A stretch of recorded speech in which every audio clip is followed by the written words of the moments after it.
Gun చూపించి వేల కోట్ల విలువైన ఆస్తులు రాయించుకోవడం, కొట్టేయడం దేశ చరిత్రలోనే లేదని, అధికారాన్ని అడ్డుపెట్టుకుని ఆస్తులు రాయించుకున్న ఘటన తానైతే ఎప్పుడూ వినలేదు, చూడలేదు అని ముఖ్యమంత్రి చంద్రబాబు వ్యాఖ్యానించారు. టీడీపీ కేంద్ర కార్యాలయంలో ఆయన మీడియా ప్రతినిధులతో కొద్దిసేపు ముచ్చటించారు. జగన్, ఆయన బృందం కలిసి కాకినాడ పోర్టు, కాకినాడ సెజ్ ప్రమోటర్లను బెదిరించి మెజారిటీ వాటాలను రాయించుకోవడంపై పోలీసులకు అందిన ఫిర్యాదు ఈ సందర్భంగా ప్రస్తావనకు వచ్చింది. ఈ దుర్మార్గానికి బలైన బాధితులకు న్యాయం చేయడం తమ బాధ్యత అని చంద్రబాబు అన్నారు. ఇటీవల తెచ్చిన భూ ఆక్రమణ నిరోధక చట్టం పరిధిలోకి ఇది వస్తుందా రాదా అన్నది చూడాలి అని సీఎం చంద్రబాబు అన్నారు. ముంబైలో మాఫియా ముఠాలు రాయించుకున్న ఆస్తులను స్వాధీనం చేసుకోవడానికి మహారాష్ట్ర ప్రభుత్వం గతంలో ఒక చట్టం తెచ్చింది అని అంటున్నారు. దాని వివరాలు కూడా తెలుసుకుంటాం అని తెలియజేశారు. ఇక భూ సమస్యలపై రాష్ట్రంలో పెద్ద ఎత్తున వస్తున్న వినతులు, ఫిర్యాదుల్లో ప్రతి ఒక్కదానికి సంపూర్ణ పరిష్కారం చూపించాలని ప్రయత్నిస్తున్నామని చెప్పారు. అధికారుల్లో కూడా కొన్ని తప్పులు కనిపిస్తున్నాయని, వచ్చిన ఫిర్యాదును మరో అధికారి వద్దకు తోసేసి పరిష్కారమైనట్లు రాయిస్తున్నారు అని ఆక్షేపించారు. ప్రజల నుంచి ఊరికే కాగితాలు తీసుకోవడం కాకుండా వాటి పరిష్కారంపై కొంత మేధోమథనం జరగాల్సి ఉంది అన్నారు. అలాగే ధాన్యం కొనుగోలుకు తక్షణ చర్యలు తీసుకుంటామని అన్నారు. సీఎం చంద్రబాబు రైతులకు నష్టం జరగకుండా సరైన ధర వారికి దక్కడానికి చూస్తున్నామని తెలియజేశారు. ధాన్యం వెంటనే కొనుగోలు చేసి రైతుకు సరైన మద్దతు ధర కల్పిస్తామని అన్నారు. ధాన్యం విక్రయించాల్సిన వారు వాట్సాప్లో ఒక మెసేజ్ పంపితే వారు ఏ మిల్లుకు పంపాలో సమాధానం పంపిస్తున్నామని అన్నారు. ఎక్కడైనా గోనె సంచుల కొరత ఉంటే దానిని కూడా పరిష్కరిస్తామని అన్నారు. జగన్ హయాంలో కుదిరిన విద్యుత్ ఒప్పందాల వల్ల పడుతున్న భారంపై అన్ని కోణాల్లో పరిశీలిస్తున్నామని అన్నారు. దేశంలో ఎక్కడా జరగని విధంగా ఏపీలో మెగా పేరెంట్ టీచర్స్ సమావేశాలు ఒకే రోజున పండగ వాతావరణంలో నిర్వహిస్తున్నట్లు పాఠశాల విద్యాశాఖ కార్యదర్శి పోన శశిధర్ తెలియజేశారు. ఈ నెల 7న రాష్ట్ర వ్యాప్తంగా 44,303 ప్రభుత్వ పాఠశాలలో జరిగే ఈ సమావేశాల్లో విద్యార్థులు, తల్లిదండ్రులు, టీచర్లు కలిపి 1.2 కోట్ల మంది పాల్గొంటున్నారని వివరించారు. రాజకీయాలకు అతీతంగా ఈ సమావేశాలు నిర్వహిస్తున్నామని, పాఠశాలలో ఎలాంటి రాజకీయ బ్యానర్లు కట్టొద్దు అని ఆదేశించామని చెప్పారు. ఆహ్వానాలు కూడా వినూత్నంగా ఉండాలి అనే ఉద్దేశంతో విద్యార్థులతోనే డిజైన్లు చేయించి తల్లిదండ్రులను ఆహ్వానించినట్లు తెలియజేశారు. స్కూల్ మేనేజ్మెంట్ కమిటీ సభ్యులు, పూర్వ విద్యార్థులు కూడా పాల్గొంటారు అని చెప్పారు. బాపట్ల మున్సిపల్ పాఠశాలలో జరిగే పీటీఎంలో సీఎం చంద్రబాబు, మంత్రి లోకేష్ పాల్గొంటారని, రాష్ట్ర వ్యాప్తంగా మంత్రులు, ఎంపీలు, ఎమ్మెల్యేలు, స్థానిక ప్రజాప్రతినిధులు ఎవరి ప్రాంతంలో వారు పాల్గొనాలని విజ్ఞప్తి చేశారు. చదువు, ఆటలు, సాంస్కృతిక కార్యక్రమాల్లో విద్యార్థుల ఆసక్తి, వారి సామర్థ్యాలపై హోలిస్టిక్ ప్రోగ్రెస్ కార్డులు రూపొందించామని, ప్రతి విద్యార్థి తల్లిదండ్రులతో టీచర్లు వ్యక్తిగతంగా వాటిపై చర్చిస్తారని చెప్పారు. ప్రభుత్వ పాఠశాలలకు తొలిసారిగా స్టార్ రేటింగ్ ఇవ్వబోతున్నట్లు శశిధర్ తెలియజేశారు. మౌలిక సదుపాయాలకు 5, అకాడమిక్ ఫలితాలకు 5 చొప్పున స్టార్లు నిర్దేశించామని, పాఠశాలలో పరిస్థితుల ఆధారంగా స్టార్లు కేటాయిస్తారని వివరించారు. రాబోయే 5 ఏళ్లలో అన్ని పాఠశాలలు 5 స్టార్ రేటింగ్ సాధించాలి అనేది లక్ష్యమని చెప్పారు. మధ్యాహ్న భోజనంలో ప్రస్తుతం రాష్ట్రమంతా ఒకే మెనూ ఉందని, సంక్రాంతి నుంచి జోన్కు ఒక కొత్త మెనూ అమల్లోకి వస్తుంది అన్నారు. ప్రభుత్వ పాఠశాలలోని ఉత్తమంగా తీర్చిదిద్దడమే ఈ సమావేశాల ఉద్దేశమని అన్నారు. ఈ సమావేశంలో పాఠశాల విద్యాశాఖ డైరెక్టర్ వి విజయరామరాజు, సమగ్ర శిక్షణ ఎస్పీడీ బి శ్రీనివాసరావు పాల్గొన్నారు. కాకినాడ పోర్టు నుంచి విదేశాలకు బియ్యం రవాణా చేస్తున్న స్ట్రెల్లా ఎల్ పనామా నౌకలో 5 ప్రభుత్వ శాఖల అధికారులు తనిఖీలు చేశారు. ఉదయం నుంచి రాత్రి వరకు తనిఖీలు కొనసాగించారు. విదేశాలకు రేషన్ బియ్యం తరలిస్తున్నారు అన్న అనుమానంతో డిప్యూటీ సీఎం పవన్ కళ్యాణ్ ఇటీవల కాకినాడ యాంకరేజీ పోర్టులో తనిఖీలు చేశారు. ఈ నేపథ్యంలో పోర్టుకు సమీపంలోని సముద్ర జలాల్లో లంగర్ వేసి ఉన్న స్టెల్లా నౌకలో అధికారుల బృందం తనిఖీలు చేపట్టింది. భారీ నౌకలో 5 గదుల్లో ఉన్న బియ్యాన్ని 500 గ్రాముల చొప్పున శాంపిల్స్ తీసుకున్నారు. వీటిని పరీక్షల నిమిత్తం ల్యాబ్కు పంపుతున్నారు. నౌకలో మొత్తం 38,000 టన్నుల బియ్యం ఉండగా ఒక్కో గదిలో 8 నుంచి 10,000 టన్నుల వరకు ఉంది. Indian long grain for boiled rice white lily పేరుతో 25 కిలోల బియ్యం ప్యాకింగ్తో బస్తాలను గుర్తించారు. ఇక యూనివర్సల్ రైస్ పేరిట 25 కిలోల బస్తాలు కనిపించాయి. ఇలా అనేక రకాల పేర్లతో ఆకర్షణీయమైన ప్యాకింగ్లో బస్తాలను విదేశాలకు తరలిస్తున్నారు. ఈ నౌక గత నెల 12న కాకినాడ సముద్ర తీరానికి చేరుకుంది. బియ్యం లోడింగ్ ప్రారంభించి తిరుగు ప్రయాణానికి సిద్ధం కాగా దానిలో పీడీఎస్ బియ్యం ఉన్నాయి అన్న సమాచారంతో కాకినాడ జిల్లా కలెక్టర్ షాన్ మోహన్ గత నెల 27న తొలుత తనిఖీ చేశారు. ఇందులో లవన్ కంపెనీ చెందిన 640 టన్నుల పీడీఎస్ బియ్యం గుర్తించారు. ఆ తర్వాత డిప్యూటీ సీఎం పవన్ కళ్యాణ్ గత నెల 29న తనిఖీల నిమిత్తం కాకినాడ సముద్రంలోకి వెళ్లారు. వాతావరణం అనుకూలించకపోవడంతో తనిఖీలు చేయలేదు. స్టెల్లా నౌకలో బియ్యం లోడుపై సమగ్ర వివరాలు కావాలని ప్రభుత్వం ఆదేశించడంతో తాజాగా తనిఖీలు చేశారు. వైఎస్ జగన్మోహన్ రెడ్డి అవినీతి వ్యవహారాలపై పీసీసీ అధ్యక్షురాలు వైఎస్ షర్మిల మరోసారి ధ్వజమెత్తారు. అదానీ నుంచి ఆయన తీసుకున్న ముడుపుల వ్యవహారంపై అవినీతి నిరోధక శాఖకు ఫిర్యాదు చేస్తామని వెల్లడించారు. అదానీతో డీల్ రద్దు చేయడానికి సీఎం చంద్రబాబు ఎందుకు వెనుకడుగు వేస్తున్నారు అని ప్రశ్నించారు. ఇక అదానీతో జగన్ సర్కార్ చేసుకున్న విద్యుత్ ఒప్పందాన్ని వెంటనే రద్దు చేయాలని కూటమి ప్రభుత్వాన్ని డిమాండ్ చేశారు. అదానీతో ఒప్పందాన్ని రద్దు చేయాలని సీఈఆర్సీకి లేఖ రాశారు. జగన్ 1750 కోట్ల ముడుపులు తీసుకున్నారని షర్మిల అన్నారు. ఈ అంశంపై అమెరికా కోర్టులో కేసు నమోదైంది. ఇంత జరిగినా కూటమి ప్రభుత్వం ఎందుకు చర్యలు తీసుకోవడం లేదు? అదానీ పేరును చంద్రబాబు ఎత్తడమే లేదు. తన పేరెక్కడుంది అని ప్రశ్నిస్తున్న జగన్ కు అప్పటి సీఎం తానేనని తెలియదా అని షర్మిల ప్రశ్నించారు. పక్క రాష్ట్రాల్లో యూనిట్ 1.99కు అమ్ముతుంటే ఏపీలో 50 పైసలు ఎక్కువగా 2.49కి ఎందుకు కొన్నారు? జగన్ అధికారంలోకి వచ్చిన వెంటనే చంద్రబాబు చేసిన ఒప్పందాలను రద్దు చేశారు.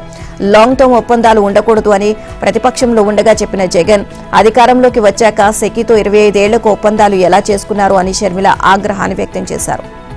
పచ్చకామెర్లు వచ్చిన వాడిలా బొచ్చ తీరు ఉంది అన్నారు షర్మిల.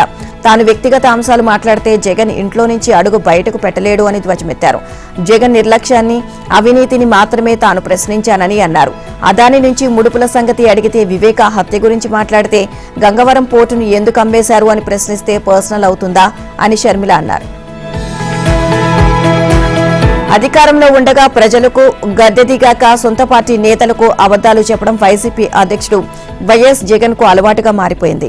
అధికారం కోల్పోయే నాటికి విద్యార్థులు ఫీజు రియంబర్స్మెంట్ కింద 2100 కోట్లు, వసతి దీవెన కింద మరో 1400 కోట్లు, మొత్తం 3500 కోట్లు బకాయి పెట్టిపోయిన ఆయన తాను ఫీజు బకాయిలన్నీ చెల్లించేశాను అంటూ పార్టీ నేతల ముందు బొగ్గేశారు.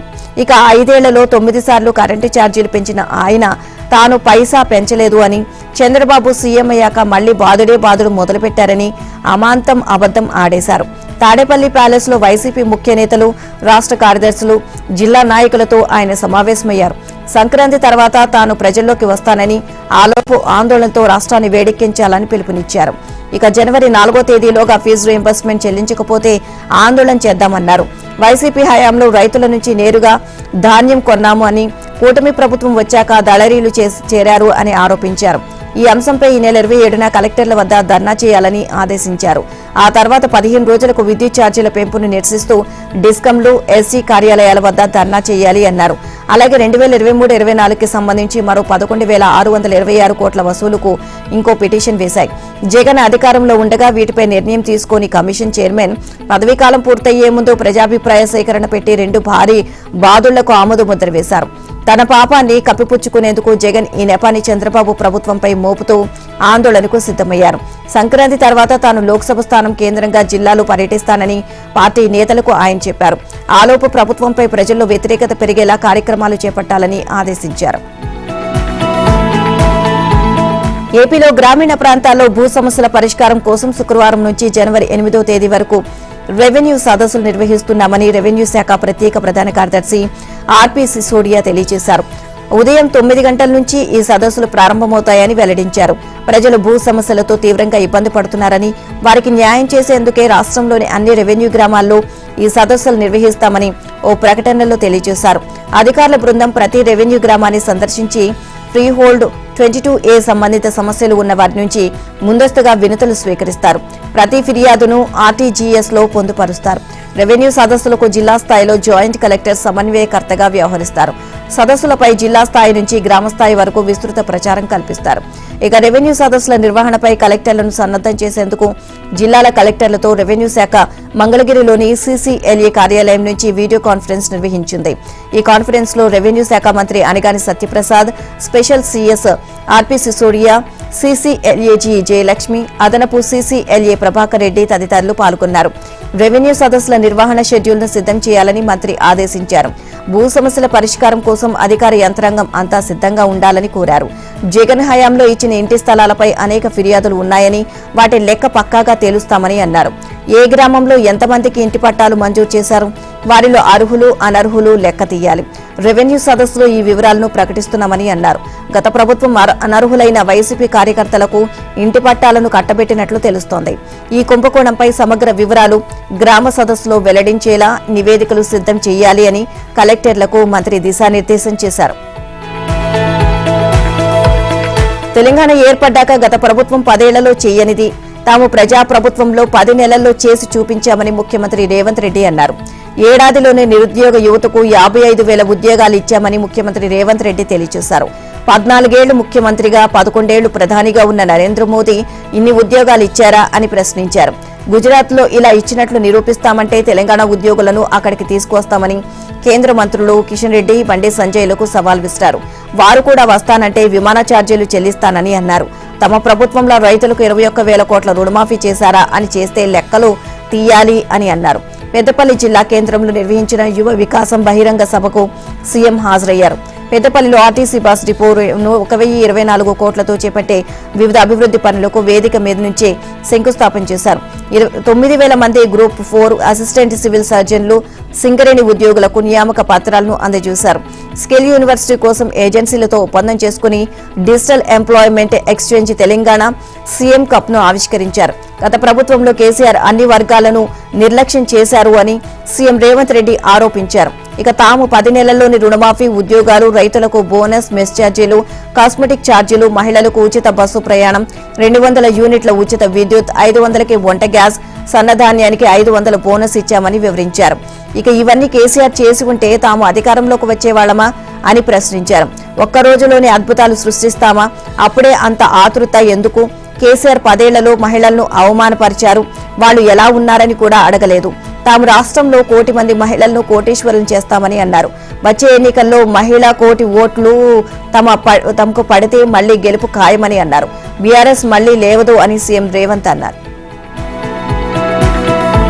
తెలంగాణ ప్రభుత్వం అత్యంత ప్రతిష్టాత్మకంగా చేపడుతున్న ఇందిరమ్మ ఇళ్ల పథకం అమలుకు రంగం సిద్ధమైంది. ఈ నెల 6 నుంచి పథకంలో లబ్ధిదారుల ఎంపికకు ప్రభుత్వం అన్ని ఏర్పాట్లు చేస్తుంది అని మంత్రి పొంగులేటి శ్రీనివాసరెడ్డి తెలియజేశారు. ఈ పథకంలో లబ్ధిదారుల ఎంపిక పారదర్శకంగా ఉండేలా, అవినీతికి, రాజకీయ ప్రమేయానికి ఆస్కారం లేకుండా అర్హులైన వారిని ఎంపిక చేసేందుకు వీలుగా మొబైల్ యాప్ను రూపొందించామని ఆయన పేర్కొన్నారు. అర్హులైన పేదలకి ఇళ్లను అందించేందుకు వీలుగా ప్రతి గ్రామం, వార్డుల వారీగా ఇందిరమ్మ ఇళ్ల కమిటీలను ఏర్పాటు చేశామని అన్నారు. దేశంలో ఏ రాష్ట్రంలోనూ లేని విధంగా ఒక్కో ఇంటికి రాష్ట్ర ప్రభుత్వం అందించే 5 లక్షల ఆర్థిక సహాయాన్ని 4 దశల్లో ఇస్తామని, మహిళా పేరు మీద ఇంటిని మంజూరు చేస్తామని పేర్కొన్నారు. ఇందిరమ్మ పథకం కింద నిర్మించే ఇళ్లు కనీసం 400 చదరపు అడుగుల విస్తీర్ణంలో వంటగది, టాయిలెట్ సౌకర్యం కలిగి ఉంటాయన్నారు. గత ప్రభుత్వంలో ఇళ్ల నిర్మాణానికి కాంట్రాక్ట్ వ్యవస్థ ఉండేదని, ఇప్పుడు ఆ వ్యవస్థను రద్దు చేసి లబ్ధిదారులే ఇళ్లను నిర్మించుకునేలా అవకాశం కల్పిస్తున్నామని తెలియజేశారు. లబ్ధిదారులు తమ సౌలభ్యాన్ని బట్టి 400 చదరపు అడుగులకు తగ్గకుండా ఎంత విస్తీర్ణంలోనైనా ఇంటిని నిర్మించుకోవచ్చు అన్నారు. కాగా మోడల్ హౌస్ కింద నమూనాగా ఒక ఇంటిని ప్రతి మండల కేంద్రంలో ఏర్పాటు చేస్తామని చెప్పారు. ఇక ఇందిరమ్మ ఇళ్ల పథకం మొదటి విడతలో భాగంగా ఈ ఏడాది నియోజకవర్గానికి 3,500 నుంచి 4,000 ఇళ్ల చొప్పున రాష్ట్ర వ్యాప్తంగా దాదాపు 5 లక్షల ఇళ్లు నిర్మించాలని లక్ష్యంగా పెట్టుకున్నట్లు మంత్రి పొంగులేటి తెలియజేశారు. ఇందులో మొదటి విడతలో సొంత స్థలం ఉన్నవారికి, రెండో దశలో స్థలం లేని వారికి ప్రభుత్వమే స్థలమిచ్చి ఇళ్లను మంజూరు చేస్తుంది అన్నారు. పథకంలో వికలాంగులు, ఒంటరి మహిళలు, అనాథలు, వితంతువులు, ట్రాన్స్జెండర్లు, సఫాయి కర్మచారులు అత్యంత ప్రాధాన్యమిస్తున్నట్లు పేర్కొన్నారు. తప్పులను కప్పిపుచ్చుకోవడానికి సీఎం రేవంత్ రెడ్డి అప్పులంటూ తప్పుడు కూతలు కూస్తున్నారని బీఆర్ఎస్ వర్కింగ్ ప్రెసిడెంట్ కేటీఆర్ ఆగ్రహాన్ని వ్యక్తం చేశారు. తెలంగాణ దివాళా తీసింది అంటూ దివాళా కోరు మాటలు మాట్లాడుతున్నారని విమర్శించారు. అప్పుల పేరుతో ప్రజలను తప్పుదోవ పట్టిస్తున్నారని అన్నారు. ప్రజలకు ఏం చేయకుండా ఏడాది కాలం గడిపిన సన్నాసి ముఖ్యమంత్రిగా నువ్వు చరిత్రలో నిలిచిపోతావు అని సీఎం రేవంత్ రెడ్డిపై బీఆర్ఎస్ వర్కింగ్ ప్రెసిడెంట్ కేటీఆర్ విమర్శలు చేశారు. తెలంగాణ భవన్లో పాల్గొన్న కేటీఆర్ గత ప్రభుత్వం చేసిన అప్పులు 4,26,499 కోట్లు మాత్రమేనని, అసెంబ్లీలో శ్వేతపత్రం ఇచ్చినా బడ్జెట్పై అవగాహన లేకుండా రేవంత్ రెడ్డి 7 లక్షల కోట్ల అప్పు ఉంది అని చెప్పడం తగదు అన్నారు. ఇక పదవిపై మోజుతో ప్రభుత్వానికి ఉన్న అప్పుల లెక్కలు బహిర్గతం చేయడంలో ఉప ముఖ్యమంత్రి తప్పుదోవ పట్టిస్తున్నారు అన్న అనుమానం కలుగుతోంది అన్నారు. 11 నెలల్లో రేవంత్ సర్కార్ 1,00,000 కోట్లకు పైగా అప్పు చేసిందని, గత 60 ఏళ్లలో రాష్ట్రం చేసిన అప్పును ఏడాదిలోపే చేశారని పేర్కొన్నారు. ఒక్క ప్రాజెక్టు కట్టలేదని, నిర్మాణాలు చేపట్టలేదని, మరి 1,00,000 కోట్లు ఎక్కడికి వెళ్లాయి అని ప్రశ్నించారు. తీసుకున్న అప్పులపై సీఎం శ్వేతపత్రం విడుదల చేయాలని డిమాండ్ చేశారు. తెలంగాణ రైజింగ్ అంటూ రేవంత్ రెడ్డి కొత్త నాటకానికి తెరలేపారని, అసలు రైజింగ్ ఈ రాష్ట్రం కాదని, ఎనుమూలు బ్రదర్స్ రైజింగ్ అని అన్నారు. 11 నెలల్లోనే రాష్ట్రానికి 1000 కోట్లు ఖర్చు పెట్టే స్థాయికి ఎదిగిన సీఎం సోదరుల ఆస్తులు భవిష్యత్తులో అదానిని దాటిపోయినా ఆశ్చర్యం లేదు అన్నారు. అసెంబ్లీ ఎన్నికల్లో ఓటమి, కేసీఆర్ కు గాయం, కవిత అరెస్టుతో సహా ఏడాదిగా అనేక ఆటుపోట్లు ఎదుర్కొంటున్నామని పేర్కొన్నారు.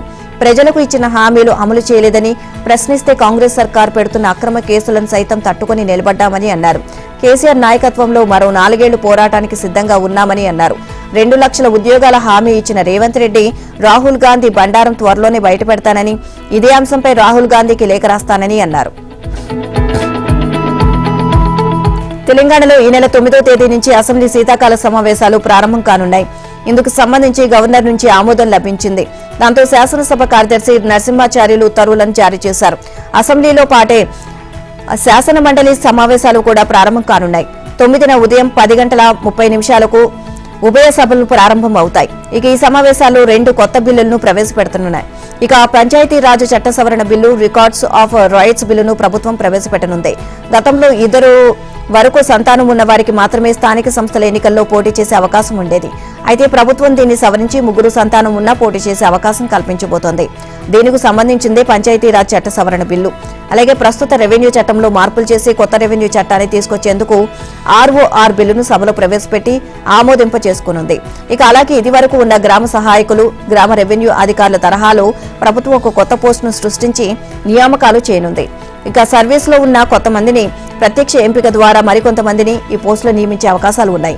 ఇలాంటి అంశాలన్నీ ఆర్ఓఆర్ బిల్లులో ఉన్నాయి. ఈ కొత్త బిల్లులు కాకుండా మరో 5 ఆర్డినెన్స్లను సభలో ప్రవేశపెట్టి ఆమోదించనుంది. ఈ సమావేశాల్లో రైతు భరోసా పథకంపై కీలక చర్చ జరగనుంది. దీని విధి విధానాలపై ఇప్పటికే ప్రభుత్వం ఒక ముసాయిదాను తయారు చేసింది. రైతు భరోసా సహాయాన్ని ఎన్ని ఎకరాలకు పరిమితం చేయాలి, ఎలాంటి భూములకు ఇవ్వాలి, కౌలు రైతుల సంగతి ఏమిటి వంటి అంశాలపై చర్చిస్తారు. చెంచల్గూడ కేంద్ర కారాగారం సూపరింటెండెంట్ పోస్టుకున్న క్రేజ్ అంతా ఇంత కాదు.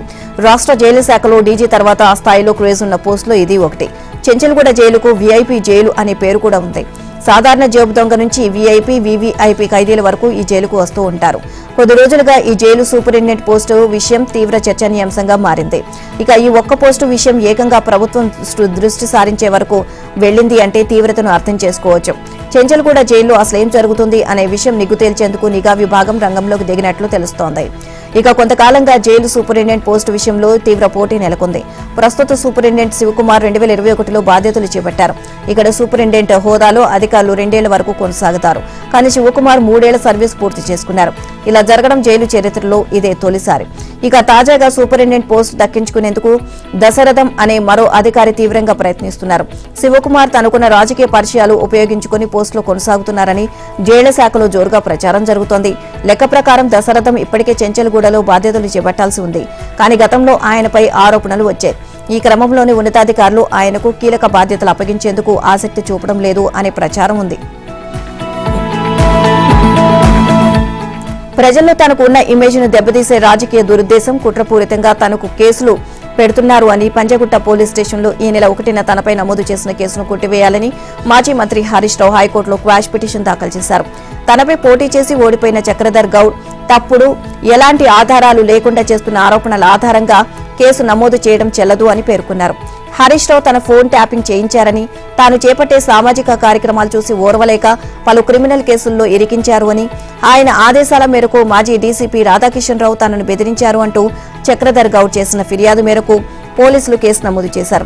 అయితే ఈ కేసును కొట్టివేయడంతో పాటు తుది తీర్పు చెప్పే వరకు ఈ కేసులో పోలీసులు ఎలాంటి చర్యలు చేపట్టకుండా అరెస్టుతో సహా అన్ని ప్రొసీడింగ్స్ పై స్టే ఇవ్వాలని హరీష్ రావు హైకోర్టును ఆశ్రయించారు. ఇటీవల అసెంబ్లీ ఎన్నికల్లో తనపై పోటీ చేసి ఓడిపోయిన ఫిర్యాదుదారు తన ఓటమిని జీర్ణించుకోలేక ఎలక్షన్ పిటిషన్తో సహా పలు పిటిషన్లు దాఖలు చేశారు.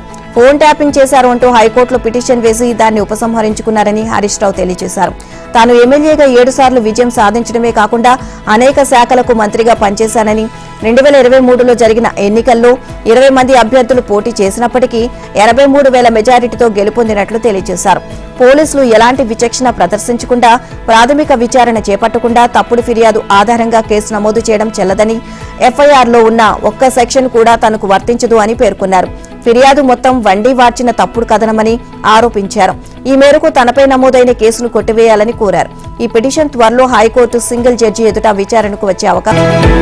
సినీ నటి జేత్వాని ఇచ్చిన ఫిర్యాదు ఆధారంగా నమోదైన కేసులో బెయిల్ మంజూరు చేయాలని కోరుతూ వైసీపీ నేత కుక్కల విద్యాసాగర్ వేసిన పిటిషన్పై హైకోర్టులో వాదనలు ముగిశాయి. వాదనలు ముగియడంతో ఈ నెల 9న నిర్ణయం వెల్లడిస్తామని ప్రకటించింది. హైకోర్టు న్యాయమూర్తి జస్టిస్ వీఆర్కే కృపాసాగర్ ఉత్తర్వులు ఇచ్చారు. అంతకుముందు పబ్లిక్ ప్రాసిక్యూటర్ మెన్నా లక్ష్మీనారాయణ వాదనలు వినిపిస్తూ నకిలీ డాక్యుమెంట్ సృష్టించి ఆస్తిని వెంకట నాగేశ్వరరావు అనే వ్యక్తికి విక్రయించేందుకు జేత్వాని ప్రయత్నించారు అని విద్యాసాగర్ ఆరోపిస్తున్నారు. జేత్వాని ఎవరో తనకు తెలియదని, ఆస్తి కొనుగోలుకు ప్రయత్నం చేయలేదని నాగేశ్వరరావు వాంగ్మూలం ఇచ్చారు. పోలీసు ఉన్నతాధికారులతో కలిసి జేత్వానిని కేసులో ఇరికించేందుకు పిటిషనర్ కుట్ర పన్నారు. ఇక ఫిర్యాదు లేకుండానే జేత్వాని, ఆమె కుటుంబ సభ్యుల అరెస్టుకు పోలీసులు ముంబై వెళ్లారు. పిటిషనర్ రాజకీయ పలుకుబడి ఉన్న వ్యక్తి, బెయిల్ మంజూరు చేస్తే సాక్షులను ప్రభావితం చేయొచ్చు. పిటిషనర్పై దేశవ్యాప్తంగా 17 కేసులు ఉన్నాయి.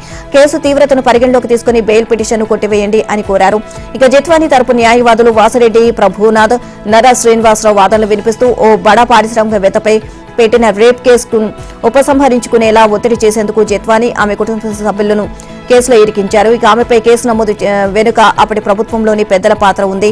పారిశ్రామికవేత్తపై పెట్టిన కేసులో ఎలక్ట్రానిక్ ఆధారాలను సమర్పించేందుకు ముంబై బాంద్రా కుర్లా పోలీస్ స్టేషన్ కు వెళ్లిన జేత్వానిని, ఆమె తల్లిని ఏపీ పోలీసులు అరెస్ట్ చేశారు. జేత్వాని నివాసాన్ని సోదా చేసేందుకు దర్యాప్తు అధికారి సత్యనారాయణకు మెజిస్ట్రేట్ అనుమతిస్తే దీన్ని విరుద్ధంగా కుమార్ అనే అధికారి సోదాలు నిర్వహించారు. కేసు తీవ్రతను పరిగణలోకి తీసుకుని బెయిల్ పిటిషన్ కొట్టివేయండి అని కోరారు.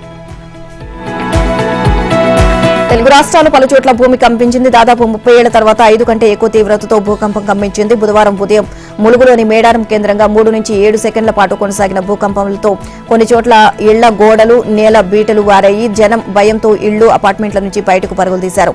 వాహనాలపై వెళ్తున్న వారు ఏం జరుగుతుందో తెలియక కంగారు పడ్డారు. ఉదయం వాహ్యాలకి వెళ్లిన వారు ఉలిక్కిపడ్డారు. ఇక మేడారం వద్ద భూమిలో 40 కిలోమీటర్ల లోతులో భూకంప కేంద్రం ఉన్నట్లు తెలంగాణ విపత్తు నిర్వహణ విభాగం ప్రత్యేక ప్రధాన కార్యదర్శి అరవింద్ కుమార్ తెలియజేశారు. భూకంపం తీవ్రత 5.3గా నమోదైనట్లు వివరించారు. ఎక్కువ లోతులో భూకంపం రావడం వల్ల ఆస్తి, ప్రాణ నష్టం సంభవించలేదు. అయితే భూకంప ప్రభావం 225 కిలోమీటర్ల వరకు కంపించింది. ఇక రాష్ట్ర రాజధాని హైదరాబాద్ మొదలు ఆంధ్రప్రదేశ్లోని విజయవాడ, జగ్గయ్యపేట, నందిగామ, ఏలూరు, విశాఖపట్నం వరకు భూ ప్రకంపనలు నమోదయ్యాయి. 3 దశాబ్దాల తర్వాత తెలుగు రాష్ట్రాల్లో ఇదే పెద్ద భూకంపమని, వారం రోజుల వరకు భూకంప తదనంతర ప్రకంపనలు ముంపు పొంచి ఉండవచ్చు అని శాస్త్రవేత్తలు హెచ్చరించారు. అయితే తెలంగాణ రాష్ట్రం జోన్ 3, 2లో ఉన్నందున పెద్దగా ప్రమాదం ఉండదు అని చెప్తున్నారు. ఇక భూకంప ప్రభావం గోదావరి పరివాహక ప్రాంతాలపై ఎక్కువగా కనిపించింది. ములుగు, భూపాలపల్లి, మహబూబాబాద్, జనగామ, వరంగల్, హనుమకొండ, ఉమ్మడి నల్గొండ, కరీంనగర్ తో పాటు హైదరాబాద్, మేడ్చల్, మల్కాజిగిరి, రంగారెడ్డి జిల్లాలపై కనిపించింది. ఇక ములుగులో ముఖ్యంగా మేడారం పరిసరాల్లో భూకంపానికి ముందు కుక్కలు అసాధారణంగా అరిచాయని, పక్షులు అరుస్తూ కల్లోలంగా తిరిగాయని స్థానికులు తెలియజేశారు. మేడారం, సమ్మక్క సార్లమ్మల గద్దెల వద్ద ఉన్న సీసీ కెమెరాలో భూమి కంపించిన దృశ్యాలు స్పష్టంగా నమోదయ్యాయి.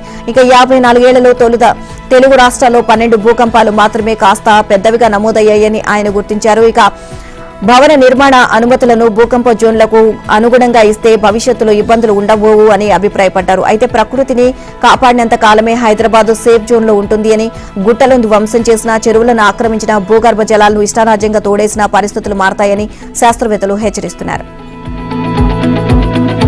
బంగ్లాదేశ్లో హిందువుల రక్షణ కోసం ప్రపంచవ్యాప్తంగా ఉన్న హిందువులంతా పోరాటం చేయాలని పలువురు వ్యక్తులు డిమాండ్ చేశారు. బంగ్లాదేశ్లోని ఇస్లామిక్ మతోన్మాద శక్తులు మైనార్టీ ప్రజలైన హిందువులను లక్ష్యంగా చేసుకుని దాడులు చేయడం దారుణమని అన్నారు. దాడులు నిరోధించడంలో అక్కడి ప్రభుత్వం పూర్తిగా విఫలమైందని విమర్శించారు. బంగ్లాదేశ్లో హిందువులపై జరుగుతున్న దాడులను అరికట్టాలని డిమాండ్ చేస్తూ ఇందిరా పార్కు దగ్గర సంఘీభావ సభ నిర్వహించారు. ఇక ఈ సభకు ఉన్న హిందూ ఐక్యవేదిక నాయకులు, భాగ్యనగర గణేష్ ఉత్సవ సమితి, ఆర్ఎస్ఎస్ నేతలు, వివిధ పీఠాల స్వామీజీలు హాజరై మద్దతు ప్రకటించారు. హిందువులు, ఇతర మైనార్టీ వర్గాల రక్షణ కోసం బంగ్లా ప్రభుత్వం ప్రత్యేక చర్యలు తీసుకోవాలని, వెంటనే ఇస్కాన్ స్వామీజీ చిన్మయి కృష్ణదాస్ ను బేషరతుగా విడుదల చేయాలని చిన్నజీఆర్ స్వామి ఆశ్రమ ఉత్తరాధికారి దేవానాథ జీఆర్ స్వామి కోరారు. ఇక లేని పక్షంలో ప్రపంచ వేదికలపై బంగ్లాదేశ్ ను దోషిని నిలబెడతామని హెచ్చరించారు. ఇక ప్రపంచంలో భారత్ ఒకటే సెక్యులర్ దేశమని అన్నారు. హిందువుల సహనాన్ని చేతగానితనంగా తీసుకుని దాడులు చేస్తామంటే ప్రతి దాడులు తప్పవు అన్నారు. బంగ్లాదేశ్ ఒకప్పుడు అఖండ భారత్ లో భాగమేనని, అక్కడ హిందువులపై నరమేధం జరగడం దారుణమని ఆర్ఎస్ఎస్ జాతీయ కమిటీ సభ్యులు బాగయ్య తెలియజేశారు. ఒక అంతర్జాతీయ స్థాయిలో ఆ ప్రభుత్వంపై ఒత్తిడి తెచ్చి హిందువుల రక్షణ కోసం కృషి చేయాలని, ఇందుకోసం ప్రతి ఒక్కరూ ముందుకు వచ్చి ఐక్యంగా ఉద్యమించాలని పిలుపునిచ్చారు. ఇక సహజ వనరైన ఇసుకను అడ్డగోలుగా అక్రమంగా తవ్వడం, తీవ్రమైన అంశమని సుప్రీంకోర్టు స్పష్టం చేసింది. ఇలాంటి కార్యకలాపాలను సమర్థంగా అడ్డుకోవాలని తేల్చి చెప్పింది. ఆయా రాష్ట్రాల్లో అక్రమ తవ్వకాలపై నిజాలు గణాంకాలు సమర్పించాలని ఆంధ్రప్రదేశ్, తమిళనాడు, పంజాబ్, మధ్యప్రదేశ్, మహారాష్ట్ర ప్రభుత్వాలను ఆదేశించింది. ప్రధాన న్యాయమూర్తి జస్టిస్ సంజీవ్ ఖన్నా, జస్టిస్ సంజయ్ కుమార్ తో కూడిన ధర్మాసనం ఉత్తర్వులు జారీ చేసింది. తదుపరి విచారణను జనవరి 27వ తేదీకి వాయిదా వేసింది. ఈ 5 రాష్ట్రాల్లో నదులు, బీచ్లలో విచ్చలవిడిగా ఇసుక అక్రమ తవ్వకాలు జరుగుతున్నాయని, దీనివల్ల పర్యావరణానికి ఎనలేని హాని జరుగుతుందని ఎం అళగిరి స్వామి అనే వ్యక్తి 2018లో పిలివేశారు. పర్యావరణ ప్రణాళిక అనుమతులు లేకుండానే పలు సంస్థలకు అధికారులు తవ్వకాలను అనుమతిస్తున్నారని అన్నారు. ఇక ఈ వ్యవహారంపై సీబీఐ దర్యాప్తును ఆదేశించాలని కోరారు. స్థానిక మాఫియాల ప్రమేయంతో ఇవి నడుస్తున్నాయని, ఈ రాకెట్ నడిపేందుకు ఆయుధాలు కూడా వాడుతున్నారని పేర్కొన్నారు. అక్రమ తవ్వకాలతో వేల కోట్ల మేర ఖజానాకు నష్టం వాటిల్లుతోందని తెలియజేశారు. 5 హెక్టార్ల కంటే తక్కువ ఏరియాలో ఇసుక తవ్వకాల లీజులు వెన్యూవల్స్ ను పర్యావరణ అనుమతి తీసుకున్నాకే మంజూరు చేయాలని సర్వోన్నత న్యాయస్థానం గతంలో ఆదేశాలు ఇచ్చిందని గుర్తు చేశారు. ఇక అళగిరి స్వామి తరపున న్యాయవాది ప్రశాంత్ భూషణ్ వాదనలు వినిపించారు. అక్రమ తవ్వకాలపై అధికారులు చర్యలు తీసుకోకపోగా వాటిని కప్పిపుచ్చుకున్నారని తెలియజేశారు. మార్గదర్శకాలు లేకపోవడం వల్ల పలు రాష్ట్రాల్లో ఇసుక కుంభకోణాలు జరుగుతున్నాయని అన్నారు. ఇక తవ్వకాలకు సంబంధించిన వాస్తవాలు గణాంకాలతో తదుపరి విచారణ తేదీకల్లా సిద్ధంగా ఉండాలని 5 రాష్ట్రాల తరపు న్యాయవాదులను ఆదేశించింది. అక్రమ తవ్వకాలను అడ్డుకునేందుకు తమిళనాడు పటిష్ట చర్యలు తీసుకుంటున్నట్లు ఆ రాష్ట్రం తరపు సీనియర్ న్యాయవాది అమిత్ ఆనంద్ తివారీ తెలియజేశారు. జాతీయ హరిత ట్రిబ్యునల్ ఆదేశాలకు వ్యతిరేకంగా తమ వద్ద ఇలాంటి పిటిషన్ దాఖలైందో లేదో పరిశీలించాల్సి ఉంది అని ధర్మాసనం వ్యాఖ్యానించింది. అందరూ ఊహించినట్లుగానే దేవేంద్ర ఫడ్నవీస్ మహారాష్ట్ర బీజేపీ శాసనసభ పక్ష నేతగా ఏకగ్రీవంగా ఎన్నికయ్యారు. ఇక ఈ నేపథ్యంలో ప్రభుత్వాన్ని ఏర్పాటు చేయాలంటూ గవర్నర్ నుంచి ఆయనకు పిలుపు వచ్చింది. ఏక్నాథ్ షిండే, అజిత్ పవార్ తో కలిసి ఫడ్నవీస్ గవర్నర్ కలిశారు. ఇవాళ ముంబైలోని ఆజాద్ మైదాన్ లో తనతో పాటు 2 డిప్యూటీ సీఎంలు ప్రమాణ స్వీకారం చేశారని ఫడ్నవీస్ తెలియజేశారు. మంత్రులు ఎంతమంది ప్రమాణం చేస్తారు అన్న దానిపై ఇంకా నిర్ణయం తీసుకోవాల్సి ఉంది అన్నారు. ముఖ్యమంత్రి పదవి అనేది ఒక సాంకేతిక ఏర్పాటు మాత్రమే, మేము ముగ్గురం కలిసికట్టుగా పనిచేస్తామని అన్నారు. ప్రజల అంచనాలను అందుకోవడానికి కష్టపడతామని స్పష్టం చేశారు. ఒక సాధారణ పార్టీ కార్యకర్తగా పనిచేసిన తనకు 3 సార్లు సీఎంగా అవకాశం ఇచ్చిన ప్రధాని మోదీకి కృతజ్ఞతలు తెలుపుతున్నానని ఫడ్నవీస్ తెలియజేశారు. ఇక కలిసి ఉంటేనే సురక్షితంగా ఉంటాం, మోదీతో ఏదైనా సాధ్యమని చెప్పారు. షిండేను కలిశారని, ప్రభుత్వంలో చేరాల్సిందిగా ఆహ్వానించారని ఫడ్నవీస్ వెల్లడించారు. ఇక దీనిపై మీ స్పందన ఏమిటి అని షిండేను విలేకరులు ప్రశ్నించగా, సాయంత్రం వరకు వేచి చూడండి అంటూ ఆయన బదులిచ్చారు. 2019లో ఎన్సీపీ చీలిక వర్గంతో బీజేపీ ప్రభుత్వంలో కలిసిన అజిత్ పవార్ వేకువజామునే డిప్యూటీ సీఎంగా ప్రమాణం చేశారు. సిక్కు మతపెద్దలు విధించిన కాపలాదారు శిక్షణ అనుభవిస్తున్న పంజాబ్ మాజీ ఉప ముఖ్యమంత్రి శిరోమణి అకాలీ దళ నేత సుఖ్బీర్ సింగ్ బాదల్పై హత్యాయత్నం జరిగింది. మాజీ ఉగ్రవాది ఒకరు అత్యంత సమీపం నుంచి సుఖ్బీర్ తుపాకీతో కాల్చి చంపేందుకు ప్రయత్నించారు. అయితే బాదల్ అనుచరులతో సహా సాధారణ దుస్తులు ఉన్న పోలీసులు అతన్ని అడ్డుకొని పక్కకు తోసివేయడంతో సుఖ్బీర్ ప్రాణాలతో బయటపడ్డారు. ఇక ఈ ఘటన దేశవ్యాప్తంగా సంచలనం రేపింది.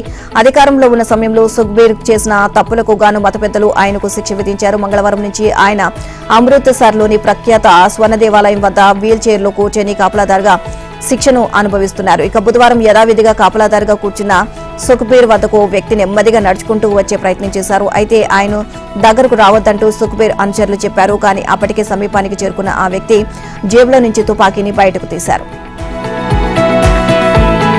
ప్రతిపక్ష నాయకుడిగా తన హక్కులను మోదీ సర్కార్ కాలరాసింది అని కాంగ్రెస్ అగ్రనేత రాహుల్ గాంధీ ఆక్షేపించారు. మత ఉద్రిక్తతలు నెలకొన్న ఉత్తరప్రదేశ్లోని సంభాల్ జిల్లాకు వెళ్లేందుకు తన సోదరి ప్రియాంకతో కలిసి ఆయన చేసిన ప్రయత్నాన్ని పోలీసులు వమ్ము చేశారు. ఢిల్లీ యూపీ సరిహద్దుల్లోని గజియాబాద్ వద్ద వారిని అడ్డుకుని వెనక్కి పంపించి వేశారు. బుధవారం ఉదయం 11 గంటలకు రాహుల్ తన కాన్వాయ్తో గజియాబాద్ వరకు చేరుకున్నారు. ఇక అప్పటికే అక్కడ పెద్ద ఎత్తున మోహరించిన పోలీసులు జాతీయ రహదారిని బారికేడ్లతో మూసివేశారు. రాహుల్ తన వాహనంలో నుంచి దిగి సీనియర్ పోలీసు అధికారులతో మాట్లాడిన ప్రయోజనం లేకుండా పోయింది.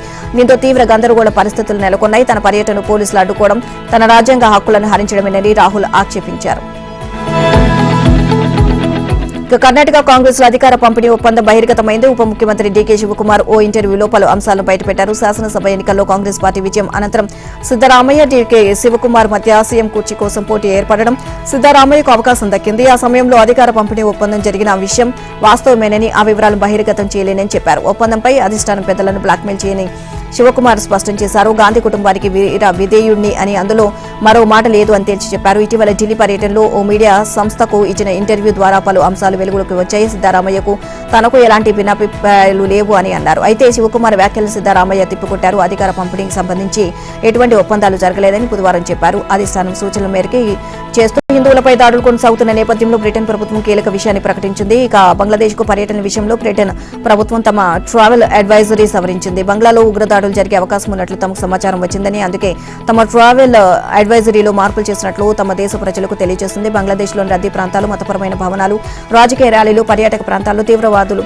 దాడులు జరగొచ్చు అని పెద్ద ఎత్తున ప్రయత్నిస్తున్నారు అని అన్నారు. ఇక ఆ దేశంలోని కొన్ని మైనార్టీ వర్గాలను లక్ష్యంగా చేసుకుని దాడులకు కుట్ర పన్నుతున్నట్లు తెలుస్తుంది.